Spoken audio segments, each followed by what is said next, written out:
Hello, my name is Jessica Tafoya. I work at Sandia Vista Elementary in Rio Rancho, New Mexico. I am currently our school's English Language Development Coordinator.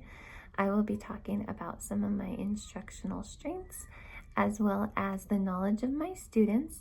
I have been in education for 16 years, 6 of those in kindergarten, 6 in first grade, and for the last 4 years, I've been our school's English Language Development Coordinator. I got my degree in elementary education with my endorsement in TESOL. So for my whole career, I've been the TESOL teacher, and I've had the privilege of working with multilingual learners. In New Mexico, we have a rich culture with a diverse population. Our school is surrounded by many pueblos. We have Native American students near our school from about 10 of the nearby pueblos, each with their own distinct language. We have a wide Spanish-speaking population, with Spanish heritage being from Mexico, from Spain, from South America. And we also have students in New Mexico from around the world. We've had students from the Philippines, from China, from South America, from El Salvador, Colombia, Mexico, you name it. One of my strengths when working with my English language learners is using multimodalities for all my different types of learners. My students seem to make connections with academic content best through acting out and movements. We use lots of pictures and hands-on activities that involve manipulating and creating. I do really well with classroom management. Everyone thinks that with my quiet voice that I get ran over by my students, but it's actually my quiet voice that helps keep the environment calm, and it makes it feel like a safe place. I also try to use my voice to empower positivity, so I like to point out positive reinforcement rather than the negative things that I see. And so my voice is actually a strength of mine. But one of my greatest strengths is my rapport with my students.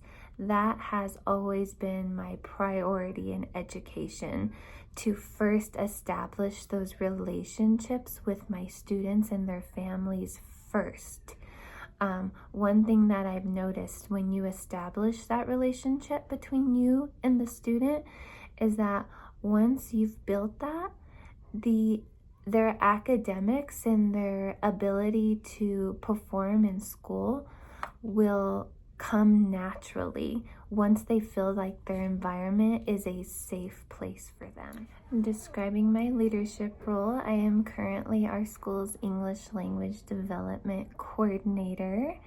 I have the privilege of working with multilingual learners every day. It is the best job in the whole school. One of the most important jobs is making sure that my currently identified English language learners are being either serviced by a TESOL endorsed teacher or by myself through either small groups or pushing into classrooms.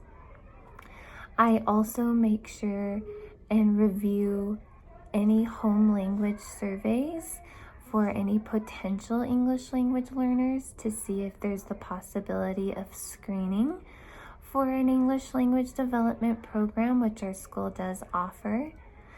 I also support teachers with scaffolding strategies. I provide our staff with an English language profile, which means every identified English language learner, I created a document, a profile, which lists their assets. So anything that's really special about them, their linguistic, their cultural assets, their experience in the world, in their community, and any social and emotional assets that they have. The neat part about my job is I get to service these English language learners year after year. So I've built those relationships and have gotten to see what they enjoy, what their strengths are, and areas for growth. On that English profile, I also communicate the students' current access scores along with areas for growth and how we can improve to the next English proficiency level. So one of my other roles in this leadership position is to communicate with our families. The more that parents know about what's happening in their school, the safer they feel about their child being near